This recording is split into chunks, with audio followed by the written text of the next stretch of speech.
The thin crust of the earth that separates visitors to Yellowstone from the boiling underground hell is sometimes deceptively strong. For millions of tourists, it remains just an interesting fact in a brochure. For Sarah Halfers and her friends, this geologic feature turned a summer night in 2000 into a nightmare that park rangers still talk about today. Yellowstone is more than just a wilderness preserve.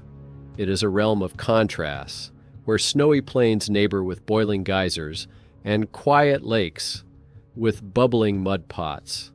Here, under a thin crust of earth, there is a huge volcanic caldera, a sleeping giant whose breath is felt in more than 10,000 thermal springs scattered throughout the park. Especially dangerous are the hot springs, deceptively beautiful pools of crystal clear water whose temperature can reach 200 degrees Fahrenheit. Their bright turquoise, orange, and yellow hues draw the eye, hiding deadly danger. Since 1872, these natural cauldrons have claimed more than 20 lives, twice as many as bear and bison attacks combined. August 2000 was a summer of summer warmth in Yellowstone. By day, the sun lavished light on the meadows and valleys, and at night the temperature dropped to a comfortable 40 degrees Fahrenheit. Millions of tourists flocked to the park to see the famous Old Slujaka Geyser or the majestic Grand Prismatic Spring. But there were also those who knew the park from a different perspective. Seasonal employees for whom Yellowstone became home and workplace for the summer. For the park's young employees, this summer seemed like the realization of the American dream. Working in nature's paradise, making new friends, and partying after their shifts. On rare weekends, they explored corners of the park inaccessible to ordinary tourists. But when an August night shrouded one such expedition in impenetrable darkness, the line between adventure and death trap was thinner than the crust of the earth above Yellowstone's boiling springs. Sarah Halfers, a 20-year-old student from Oroville, stood out among Yellowstone's seasonal workers with a bright smile and unflagging enthusiasm. A third-year biology major at Western Washington University, she saw working in Yellowstone as an opportunity to touch what she was learning in theory. She made everyone feel special. Friend Juvia Storm, with whom they worked together in the Old Faithful Inn dining room, said of her, "In her spare time, Sarah often wandered around with a sketchbook, sketching plants and making notes about wildlife." Lance Bucci was the complete opposite of Sarah. An 18-year-old, quiet 18-year-old from Holiday, Utah, fresh out of high school, he worked as a janitor at the Old Faithful Inn. Short and brooding, Lance seemed immersed in his thoughts, but those who knew him intimately noted his dependability. He had come to Yellowstone to earn money before going to college. Tyler Montague, also 18 but from Salt Lake City, worked in the kitchen at the nearby Old Faithful Lodge. Tall, with a perpetual half-smile on his tanned face, he often initiated camping trips. Unlike the reserved Lance, Tyler had a knack for turning an ordinary evening into an adventure. Despite their different personalities, by midsummer, they were considered an inseparable trio. They lived in modest dormitories with shared bathrooms and kitchens. Their daily routine was monotonous. Sarah's shift in the dining hall, Lance's cleaning the rooms, and Tyler often started the day in the kitchen at 5 in the morning. But real life began after work. On warm August evenings, employees would gather on the patios where guitars and laughter could be heard. An unofficial tradition was swimming in the warm waters of the Firehole River, a place known mostly to park employees. August 21, 2000, was particularly hot. After lunch, Tyler suggested a trip to the Firehole River. "We only have a month left in the season. We need time to enjoy it," he urged, standing in the dining room. The idea quickly found favor, and by 4 p.m., the group of 8 was loaded into 2 cars. The 18-mile drive down the scenic road to the river took about 40 minutes. Sarah sat next to Lance, daydreaming about how she would someday show these places to her parents. The swimming spot was in Lower Geyser Basin, away from the hiking trails. Here, the Firehole River was getting surprisingly warm, about 75 degrees Fahrenheit, thanks to runoff from the thermal springs. The day flew by. They swam, had diving contests, and roasted sausages over a campfire. Sarah talked about her plans to become an explorer. Tyler shared school stories. Even the silent Lance perked up. No one noticed as the sun began to slip toward the horizon. Time to head back, one of the older kids realized around 10 p.m. Darkness was quickly descending on the park. Although everyone knew the dangers of backcountry skiing at night, no one had brought flashlights. The trip had been planned as a short outing. The group split up. 5 went ahead, while Sarah, Lance, and Tyler stayed behind, packing. When they finally followed, dusk had already fallen to darkness. They walked leisurely along the shore. There were no signposts or trails in Lower Geyser Basin, just an open plain with sparse shrubs and deceptively hard mineral soil. Tyler walked ahead, trying to make out the silhouettes of the rest of the group. Sarah kept in the middle, occasionally turning back to Lance. Suddenly, Tyler slowed his step, alert to an obstacle ahead. In the dim starlight, all 3 made out a thin strip of water crossing their path. Under normal circumstances, they would have simply bypassed it, but fatigue and darkness dulled their vigilance. The creek seemed narrow, no more than a foot wide. Sarah suggested the simplest solution, to cross the obstacle. Tyler immediately agreed. Lance, always the more cautious one, hesitated for a moment, but then yielded to the majority decision. They stood side by side, preparing to cross the obstacle in one synchronized leap. What they mistook for a stream was actually the edge of Cavern Spring, a deep hot spring with a temperature of 178 degrees Fahrenheit. Spring vegetation camouflaged its boundaries, giving the illusion of solid ground. At Tyler's command, they simultaneously pushed themselves off the ground. Their feet landed on a brittle crust of mineral deposits that immediately crumbled under their weight. In an instant, all 3 of them were in the boiling water, Sarah fully submerged, and Lance and Tyler up to their necks. The silence of the night was broken by their desperate screams. Neither of them realized that this leap over what appeared to be an ordinary stream would turn out to be a leap into the abyss, an instant that would forever change the trajectory of their fates and be a cruel test of human capabilities. The first scream, piercing and inhuman, cut through the night silence of Yellowstone Park. It was followed by 2 more, equally desperate and full of unbearable pain. The 5 men who had gone ahead turned at the sound, horrified at the realization that disaster had struck. The water in Cavern Spring was hot enough to boil an egg in seconds. But for Sarah, Lance, and Tyler, it was as if everything was happening in slow motion. The initial shock of immersion was replaced by scalding pain, as the boiling water instantly penetrated through their clothes to their skin. In a desperate attempt to get out, Lance and Tyler clung to the edges of the spring, which kept snapping under their hands.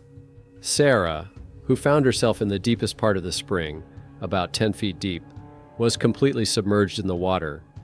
When she surfaced, her scream was most heartbreaking.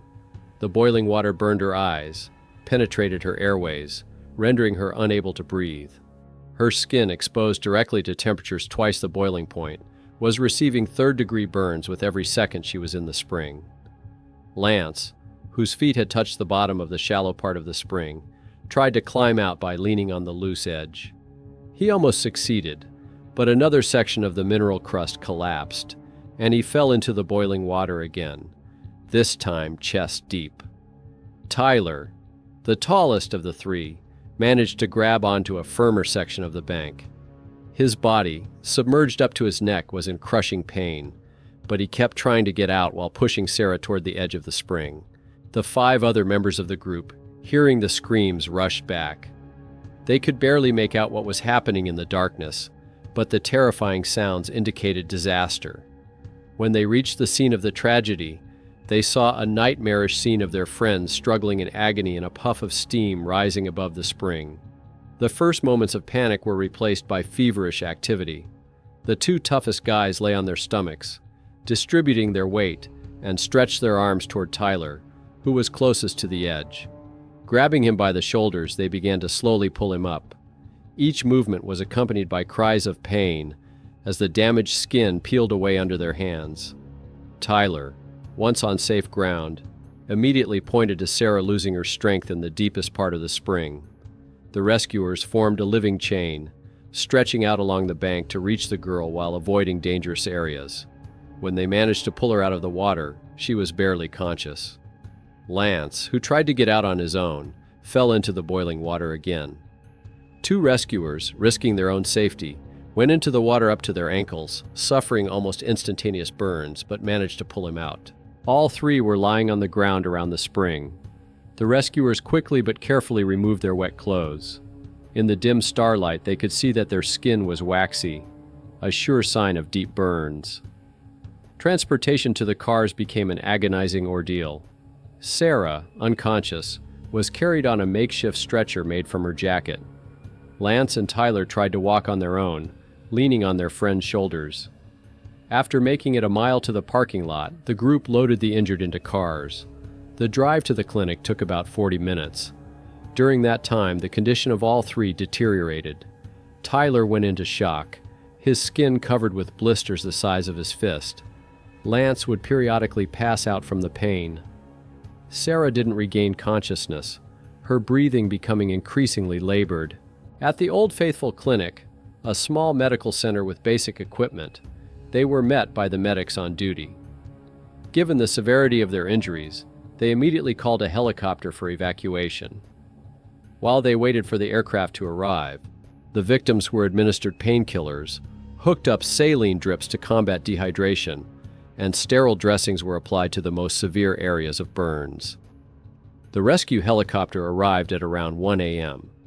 The pilots, accustomed to emergency calls, were stunned by the severity of the injuries. All three victims were loaded into the medical helicopter and flown to West Yellowstone Airport. From there, a specialized medical aircraft transported them to the University of Utah Burn Center in Salt Lake City, where they arrived around 3 a.m. Aug 22. The University of Utah Burn Center, one of the best in the country, was preparing to receive patients with the utmost care. Rarely have they had to rescue 3 patients with such extensive burns at the same time. The medical staff worked as a single organism. Operating rooms were prepared, donor skin was thawed, the best specialists were called in. The doctors, after examining the victims, found themselves faced with horrifying statistics. Sarah had third-degree burns over 100% of her body. Lance and Tyler had second- and third-degree burns on 90% and 97% respectively. On a survival probability scale, their chances of survival were less than 10%. Sarah, whose condition was most critical, was immediately hooked up to a ventilator. The burns to her airway caused swelling that threatened to cut off her airway. Her skin had almost completely peeled away, exposing nerve endings and capillaries, causing critical fluid and electrolyte loss. Doctors fought for her life, administering massive doses of antibiotics to prevent infection, which with such extensive damage could develop lightning fast.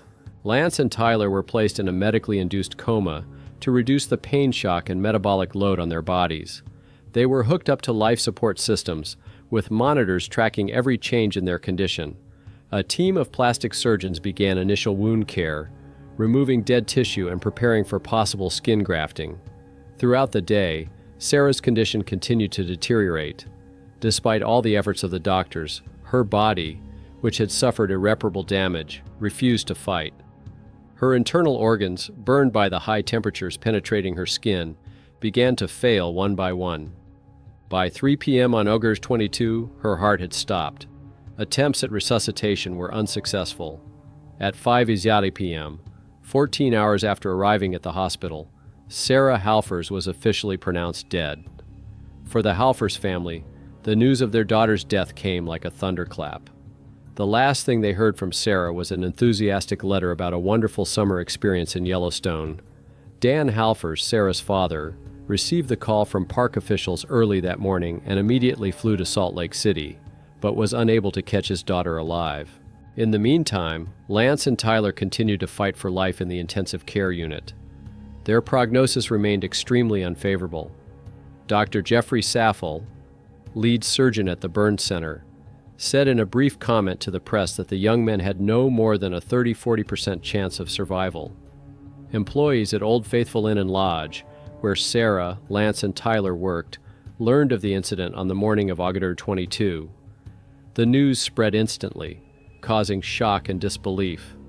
Many could not believe that a fun outing to the river could have ended in such tragedy. By evening, when the news of Sarah's death arrived, the dormitories had fallen into silence. Cheerful sit-ins with guitars were replaced by quiet conversations about how fragile human life is in the face of the natural elements. Park rangers gave an emergency briefing to all employees, reminding them of safety rules, especially at night and in areas of geothermal activity. But those words seemed belated. 3 young men had paid a terrible price for their simple ignorance of the landscape and lack of flashlights on a night walk, as Sarah Halfer's family prepared for her funeral. Lance and Tyler continued their fight for life at the University of Utah Burn Center. Each new day was considered a small miracle by the paramedics. The statistics were scary. Patients with burns over 80% of their bodies rarely survive. For Lance and Tyler, the rate was over 90%. Their treatment was a difficult and agonizing process. They spent several weeks in an induced coma, hooked up to life support machines. Their bodies, covered in severe burns, required constant attention.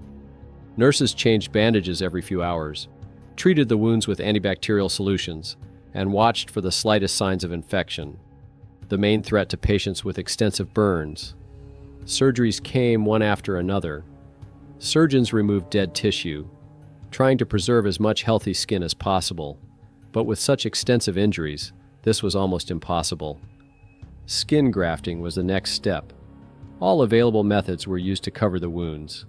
Patients owned skin from the few intact areas, donor skin, and artificial skin substitutes. By early September, Lance and Tyler began to regain consciousness. The first days after the coma were filled with pain and disorientation. They had no memory of the last events before the tragedy, but physical sensations returned with merciless clarity. Plastic surgeons warned that recovery would take months, possibly years. By late fall, both patients had improved enough to be moved from the ICU to a regular room. Lance learned to eat on his own, although his scarred hands were barely obeying.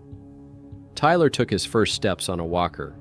Their faces, which retained relatively less damage because their heads were above water, had nevertheless changed beyond recognition, the scars and stretched skin distorting their once youthful features. The physical challenges were complemented by psychological ones. Both young men suffered from post-traumatic stress disorder, nightmares, and panic attacks. The news of Sarah's death was a heavy blow to them. It was especially painful for Tyler, who often blamed himself for suggesting they go to the Firehole River on that fateful day. Liz Monteague, Tyler's mother, noted her son's remarkable attitude toward the incident in a rare interview. He is determined to put it behind him and move on with his life. That kind of courage at such a young age is amazing. Tyler has refused to take part in any legal action against the National Park Service, believing that responsibility for what happened lies with himself. Lance Bucci's family chose a different path. Toward the end of 2000, when it became clear that the medical bills would exceed $1 million, they began discussing the possibility of a lawsuit. Lance, unlike Tyler, made no public statements about his attitude toward the tragedy, focusing on physical recovery. By December 2000, both patients were discharged from the burn center. A long road of rehabilitation awaited them: physical therapy, exercises to restore mobility, psychological help. But the main test they passed, they survived against all predictions.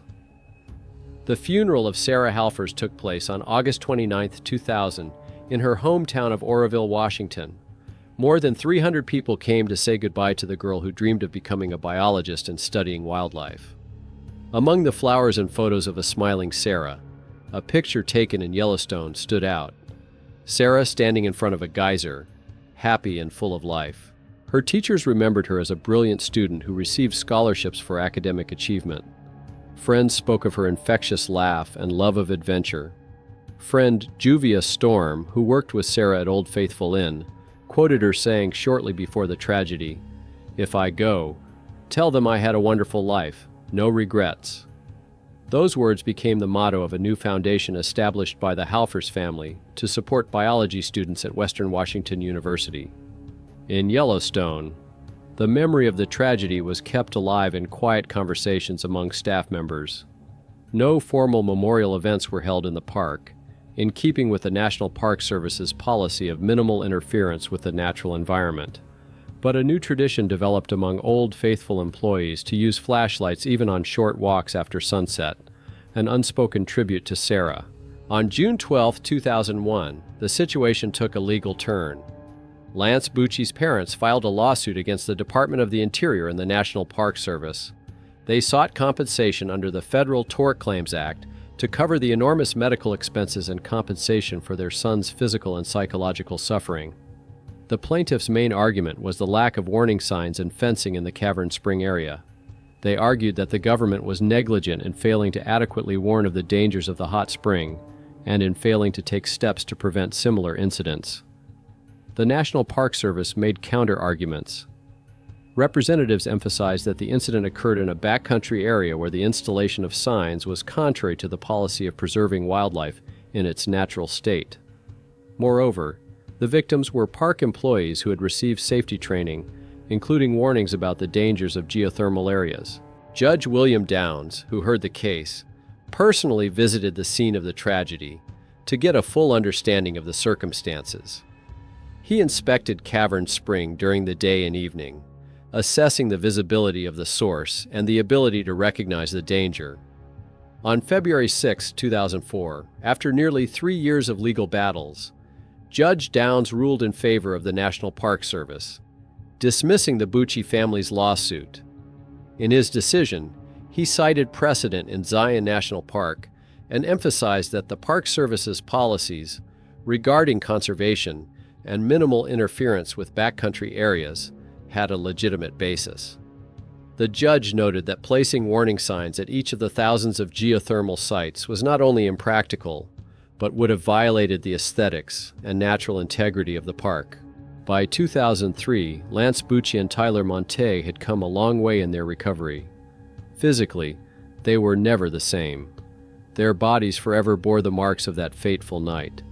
Extensive scars covered much of their bodies, limiting their mobility and constantly reminding them of their experiences. Both had required several plastic surgeries to restore minimal functionality to joints compressed by scar tissue. Tyler, showing amazing courage, was able to return to a relatively active life. According to his mother, he took up bicycling, began hiking, and even enrolled in college. His story became an example of the incredible resilience of the human spirit. In rare interviews, he emphasized that he didn't blame the park or the circumstances, only his own decision to go into the backcountry without proper training. Lance, who chose a more private path, avoided publicity. Since the end of the trial, little information about his life has appeared in the media. All that is known is that his recovery continued, and medical procedures became an integral part of his new reality. The August 21, 2000 incident was one of 22 fatalities associated with Yellowstone's hot springs since the park's founding in 1872. It is notable not only for its tragedy, but also because it was the first time that 3 people suffered critical burns at the same time, all of whom were park employees, not tourists. The National Park Service did not make significant changes to safety regulations after this incident. The backcountry area, including the Cavern Spring area, remained without signs or fencing, in keeping with the philosophy of preserving wilderness in its pristine state. The only change was an enhanced briefing for seasonal staff, with more detailed explanation of the dangers of geothermal areas at night. The tragedy of Sarah, Lance, and Tyler raises a difficult question for society about the balance between wilderness accessibility and visitor safety. Should national parks become carefully marked and fenced areas, losing their pristine character? Or should the responsibility lie with those who choose to go beyond the established trails? Each side has its own arguments, but one thing remains constant. Yellowstone's nature, beautiful and dangerous at the same time, continues to attract millions of visitors each year. And the story of Sarah Halfers, Lance Bucci, and Tyler Montague serves as a grim reminder that even a moment's carelessness can have tragic consequences. At Western Washington University, the Sarah Halfers Memorial Scholarship annually helps biology students realize the dreams she never got the chance to fulfill. Her short life, cut short at age 20, reminds us of the fragility of human existence in the face of the elements, and that even the most magical places on Earth require respect and caution. Thank you for watching this video to the end. If you like this story, be sure to support us with a like, as well as subscribe to the channel that would not miss new, exciting videos. Take care, and see you in the next episodes.